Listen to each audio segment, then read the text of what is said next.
ඉතින් අද නම් මම මේ වීඩියෝ එක කරන්නේ කෙනෙක් අහපු ප්‍රශ්නයකට රිප්ලයි එකක් විදියට අපිට ඇත්තටම මානසික නිදහසක් දෙන්නේ නැති පරිසරයක නම් අපි ඉන්නේ. ඒ කියන්නේ අපිට වටේ ඉන්න අයගෙන් කිසිම මානසික නිදහසක් නැත්තම් හිර කරලා නම් ඉන්නේ. කරදර කරනවා නම් අපි කොහොමද හිත හදාගන්නේ කියන එක. ඒක ඇත්තටම හරි සංකීර්ණ ප්‍රශ්නයක්. මොකද යම්කිසි කෙනෙක්ට යම්කිසි ටොක්සික් රිලේෂන්ෂිප් එකකින් අයින් වෙන්න ඕනි නම් අයින් වෙන්න පුළුවන්, අයින් වෙන්න ඕනි වුණත් අයින් වෙන්න පුළුවන් කමක් නැතුව ඒ කෙනා එක්ක ඉන්නවා නම් ඒ කෙනාවම කමටහනක් කරගෙන කොහොමද අපි ජීවත් වෙන්නේ කියන එක තමයි එයා අහන්නේ. මොකද මට තේරිච්ච විදියට. ඉතින් ඒකට ඇත්තට මේක ටිකක් අමාරු වුණාට ඒකම තමයි ඔයාගේ ගැළවීමත්. ජීවිතේ මිනිසුන්ට අමාරු තැන් තමයි හැමතැනක්ම ගැළවීමක් වෙන්නේ. ඉතින් මම දකින විදියට මෙතෙන්දී අපි කරන්න ඕන ඉස්සෙල්ලම පොත් කියවන්න හුරු වෙන්න. පොත් කියන්නේ සමහරවිට තියෙන ඕෂෝගේ පොත්. මෙන්න මේ වගේ පොත්. ඕෂෝගේ පොත් තියෙනවා. ඒ වගේ මනස නිවන පොත්. සද්ගුරුගේ පොත් තියෙනවා. ඕෂෝගේ පොත් තියෙනවා. මෙන්න මේ වගේ පොත් කියවන්න හුරු වෙන්න. සාමාන්‍යයෙන් මම ඉස්සර ස්ට්‍රෙස් වෙච්ච වෙලාවට මම පුරුදු වෙච්ච දෙයක් තමයි පොත් කියවන එක. මට වටිනකමක් නැහැ, මට වැඩක් නැහැ වගේ කියලා හිතන වෙලාවට මම අනිවාර්යයෙන්ම පොත් කියවනවා. ඒ පොත් කියවීම තුළින් මම මාව අවබෝධ කරගන්නවා. ඔයාට තියෙන එකම මාර්ගයත් ඔයා දැන් ඔතන දුක් විඳිනවා කියලා හිතනවනේ. අන්නේ හිතන එක නතර කරන්න. දැන් මෙහෙම හිතන්නකෝ. දැන් මුහුදු රැල්ලක් ගහනවා. මුහුදු රැල්ල ගහන වෙලාවට ඔයා ඒ මුහුදු රැල්ල ගහන එක නතර කරන්න හැදුවොතින් වෙන්නේ ඔයාට තවත් පීඩනයක්. ඒ මුහුදු රැල්ල ඇවිල්ලා උඩට යනවා ආයෙ පහත් වෙලා යාවි. ඔයා මේ දැන් ඉන්න තත්ත්වෙ මොකක් වුණත් මොනම ආකාරයේ වුණත් මේකත් ඉවර වෙලා පසු වෙලා අතීතයට එකතු වෙන බව මතක තියාගන්න. ඔයා අතීතයේ ඕන තරම් දුක් ගැහැට විඳලා ඇති. ඕන තරම් ප්‍රශ්න වලට මුහුණ දීලා ඇති.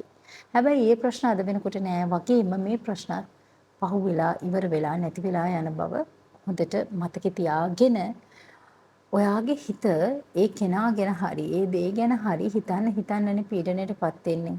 ඒ කෙනාගෙන් අබමල් රේණුවක හරි දෙයක් හරි බලාපොරොත්තු වෙන්න කොටනේ දුක හිතෙන්නේ. නිහඬවන්න, තර්ක කරන එක නතර කරන්න, රණ්ඩුවට යන එක නතර කරන්න, hina වෙන්න, සතුටින් ඉන්නවා කියලා කියන්නේ ඔයා මේ මොහොතේ ජීවත් වෙන්න. ඒක කරන්න ඔයාට මේ ඇස කන නාසය දිව ශරීරය කියන ටික ලැබිලා තියෙනවා. ඔයා දැන් මෙතන මේ මොහොතට මේ ඔයාට දැනෙන දැනීම් එක්ක ඔයාගේ ඇඟට හුලඟ දැනෙනවා, ශරීරය වාට යම්කිසි දැනීම් දැනෙනවා, හුස්ම එනවා, හුස්ම යනවා, ඔයාගේ කටින් වචන පිට වෙනවා. මෙන්න මේ හැම දෙයකම හැම දැනීමකටම හිතනව නෙවෙයි ඒ පිළිබඳ සිහියෙන් ඉන්න. දවසට විනාඩි 30ක් ගේ ඇතුලේ හරි විදුලි හරි ඔයා ඉන්න තැන ඉඳන් ඔයා ඇවිදින්න යටිපතුල් දෙකට සිහිය තියලා.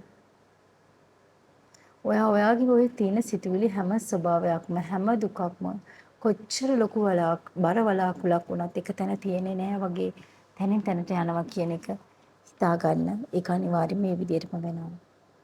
ඔයාව තේරුම් ගන්න, ඔයාව අවබෝධ කරගන්න, ඔයා වටේ තියෙන ඔය කියන වේදනාකාරී අත්දැකීම් හැම දෙයක්ම පහවෙලා යාවි විශ්වාස කරන්න. සමහර කෙට එයා වෙනස් වෙන්න පුළුවන්, සමහර කෙට එයා වෙනස් වෙන්නේ නැතත් ඔයාට උතනින් නිදහසක් හම්බෙන්න පුළුවන්. අපි ජීවිතේ හැමෝම එක එක අධීරවල එක එක විදිහට දුක් විඳිනවා, එක එක වටිනාකම් ඉල්ලනවා. ඉතින් වටිනාකම් නොඉල්ලා සිටීම, ඒක ආයත යුතුයකම් කරමින් නිහඬව ඔයාව අවබෝධය කරා යන එක හිතා ගන්න. ඒ වගේම තමයි හිස් බෝට්ටුවක් කියන කතාව මම අදටත් මාර විදිහට විශ්වාස කරන දෙයක්. ඒක තමයි අපිට සමහර වෙලාවට දුක හිතෙනවා, තරහ හිතෙනවා, එක එක සිතුවිලි එනවා. අපි හිතනවා එළියේ ඉන්න මිනිස්සු හින්දා තමයි මේ දේවල් මට ඔක්කොම එන්නේ කියලා. මම ඔයාලට ඒක ලස්සන කතාවක් කියන්නම්. මම මේක කලිනුත් කියලා ඇති. මම ඒක කියවපු කතාවක තිබුණා.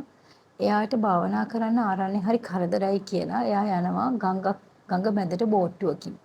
එයා ඉතින් හරි නිදහසේ කාගේවත් ශබ්ද නැහැ භාවනා කරමින් ඉන්නකොට තව බෝට්ටුවක් ඇවිල්ලා වදිනවා. මෙයාට හරියට කේන්ති යනවා. කේන්ති ගිහිල්ලා මෙයා අර බෝට්ටුව පද වෙන කෙනාට බනිනවා කියලා හිතාගෙන බලනකොට හැබැයි ඇවිල්ලා වැදිලා තියෙන්නේ හිස් බෝට්ටුවක්. ඒකේ පදවන්නේක් නැහැ. එතකොට වාගේ නෝ තරහ දුක සතුට හැම සිතුවිලි වලටම එළියේ කිසි කෙනෙක්ගේ ඇත්තටම බලපෑමක් නැහැ. අපි බලපෑමක් තියෙනවා කියලා හිතන්නේ. දුක හිතෙන හැම වෙලාවකදීම අපි හිතනවා මට යාව රිද්දුව කියලා නැහැ. කාටවත් මාව දන්න බෑ. මමමයි මට රිද්දගෙන තියෙන්නේ. මමමයි බලාපොරොත්තු හිතේ ගොඩාක් ඇති කරගෙන රිද්දගෙන තියෙන්නේ. ජීවිතය අවබෝධ කරගන්න ඔයාගෙන් නිවන්න. ඔයාට ඔයාගෙන් ගැලවෙන්න ලැබුණු ජීවිතයේ ලොකුම හොඳම කමටහන ඔයාට ලැබිලා තියෙනවා. අර ඉස්සර කතාවක් තියෙනවා සාර්ථක ජීවිතයක් කියන්නේ මිනිස්සෙගේ අධ්‍යාත්මික පැත්ත අසාර්ථකයි. අසාර්ථක ජීවිතයක් කියන්නේ මිනිස්සෙගේ අධ්‍යාත්මික පැත්ත සාර්ථක වෙන පැත්තක්. හැම දෙයකම හොඳක් දකින්න. ඔයාට නිවීම ලැබේවි. ඔයා කරා නිවීම ළඟා වේවි. ඔයා නිවීමෙන් සැනසෙවි.